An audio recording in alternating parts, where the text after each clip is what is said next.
നമസ്കാരം. മലയാളി വാർത്ത ഇൻസൈഡിലേക്ക് സ്വാഗതം. മുഖ്യമന്ത്രി പിണറായി വിജയന് കണ്ണിന് കണ്ടുകൂടാത്തത് കേന്ദ്ര അന്വേഷണ ഏജൻസികളെയാണ്.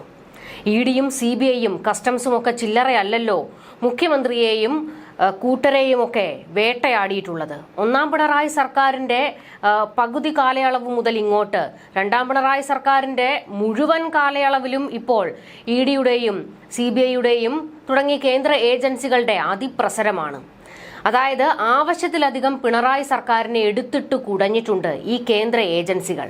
അതുകൊണ്ട് തന്നെ കേന്ദ്ര ഏജൻസികളെ കണ്ണിന് കണ്ടുകൂടാ പിണറായിക്ക്. അവർക്കിട്ടൊരു പണി കൊടുക്കാൻ കിട്ടുന്ന അവസരങ്ങൾ മുഖ്യമന്ത്രി പാഴാക്കുകയും ഇല്ല. അവർക്കിട്ട് പണി കൊടുക്കാൻ ഇപ്പോൾ മുഖ്യമന്ത്രിക്ക് ഒരു പിടിവള്ളി കിട്ടിയിട്ടുണ്ട്. അതിൽ പിടിച്ചു കയറുകയാണ് മുഖ്യമന്ത്രിയും കൂട്ടരും ചേർന്ന്. അതായത് കേന്ദ്ര സർക്കാർ ജീവനക്കാരിലെ ചിലർ കൈക്കൂലി വാങ്ങി എന്നുള്ള വിവരങ്ങളും കൈക്കൂലി വാങ്ങുന്നതിനിടെ പിടിയിലാകുകയും ഒക്കെ ചെയ്തതോടുകൂടി തന്നെ മുഖ്യമന്ത്രി ഒരു കളി ഇറക്കാൻ പോകുകയാണ്. വിജിലൻസിന്റെ നിരീക്ഷണത്തിലാണ് ഇഡി, സിബിഐ, കസ്റ്റംസ് ഓഫീസുകളിലെ 20ഓളം ഉദ്യോഗസ്ഥരെന്നാണ് വിവരങ്ങൾ.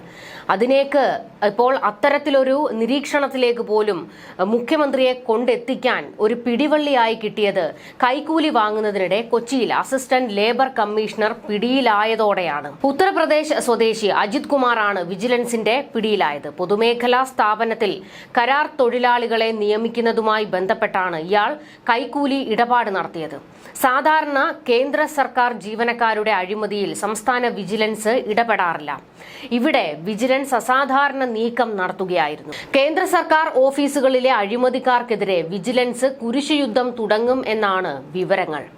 മുഖ്യമന്ത്രിക്ക് ഇതിലും വലിയ ഒരു വജ്രായുധം ഇനി കിട്ടാനില്ലല്ലോ. അതുകൊണ്ട് തന്നെയാണ് ഇപ്പോൾ ഇഡി, സിബിഐ, കസ്റ്റംസ് ഓഫീസുകളിലെ 20ഓളം ഉദ്യോഗസ്ഥർ വിജിലൻസിന്റെ റഡാറിലാണ് ഉള്ളതെന്ന വിവരങ്ങളും പുറത്തേക്ക് വരികയാണ്. കാരണം ഈ 3 കൂട്ടരും പിണറായിയെ ചില്ലറയൊന്നുമല്ല വേട്ടയാടിയിട്ടുള്ളത്. അത് മാത്രമല്ല, ഒടുവിൽ പിണറായി വിജയന്റെ മകളെ ചോദ്യം ചെയ്യുന്നതിലേക്ക് വരെ കേന്ദ്ര അന്വേഷണ ഏജൻസികൾ എത്തുന്ന ഘട്ടം വന്നപ്പോൾ മുതൽ കലി ഇളകി നിൽക്കുകയാണെങ്കിലും മൗനം പാലിക്കേണ്ടി വന്നിട്ടുണ്ട് പിണറായിക്ക് മകളെ രക്ഷിക്കുന്നതിന് വേണ്ടി.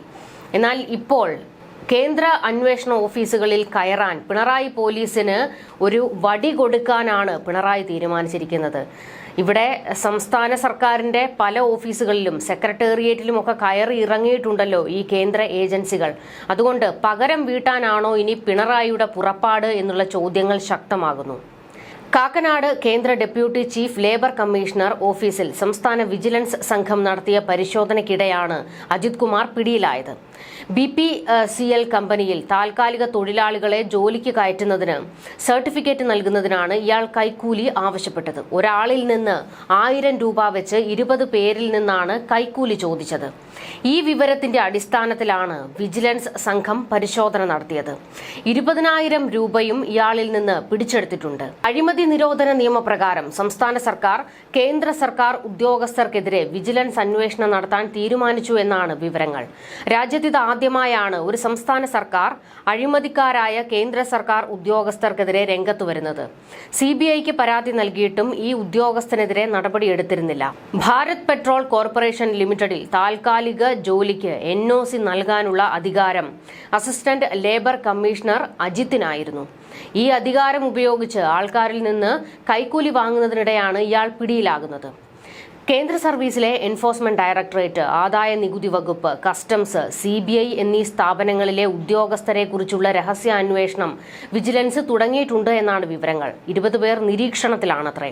അഴിമതി നിരോധന നിയമപ്രകാരമാണ് അറസ്റ്റ് നടപടികൾ തുടങ്ങുക.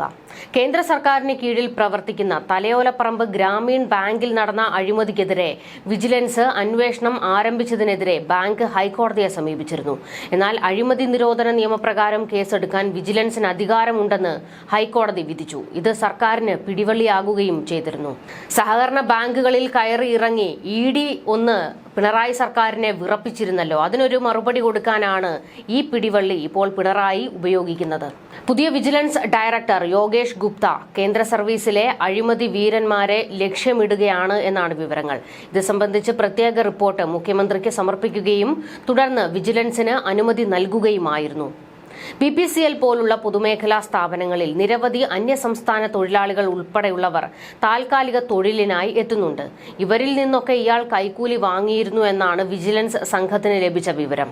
ഇനി ഈ മാതൃകയിൽ കേരളത്തിലെ കേന്ദ്ര സർക്കാർ ജീവനക്കാരെ വിജിലൻസ് നോട്ടമിട്ടേക്കും. അഴിമതിക്കാരായ കേന്ദ്ര സർക്കാർ ജീവനക്കാരുടെ പട്ടികയടക്കം തയ്യാറാക്കിയാണ് നീങ്ങുന്നത്. കേന്ദ്ര അന്വേഷണ ഏജൻസികളായ CBIയിലും എൻഫോഴ്സ്മെന്റ് ഡയറക്ടറേറ്റിലും ആദായ നികുതി വകുപ്പിലുമെല്ലാം അഴിമതിക്കാരുണ്ട് എന്നാണ് വിജിലൻസിന്റെ വിലയിരുത്തൽ. ഇവരുടെ നീക്കങ്ങളും വിജിലൻസ് നിരീക്ഷിക്കുന്നുണ്ട്.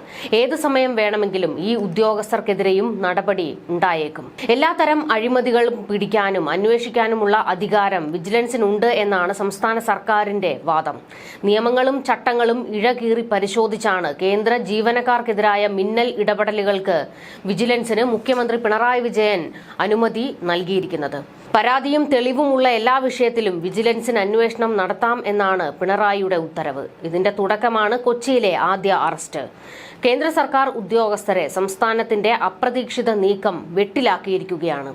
കേന്ദ്ര സർവീസിലെ അഴിമതിക്കെതിരായ ബോധവൽക്കരണവും പരാതി വിജിലൻസിന് നൽകാമെന്ന അറിയിപ്പും പൊതുജനത്തിന് നൽകാനാണ് സർക്കാരിന്റെ അടുത്ത നീക്കം. സംസ്ഥാനത്തെ പൊതുപ്രവർത്തകരുടെയും സർക്കാർ ഉദ്യോഗസ്ഥരുടെയും അഴിമതി അന്വേഷിക്കുക എന്നതാണ് വിജിലൻസിന്റെ പ്രാഥമിക പ്രവർത്തനമെന്ന് മെയിൻ എന്ന വാക്ക് സൂചിപ്പിക്കുന്നു.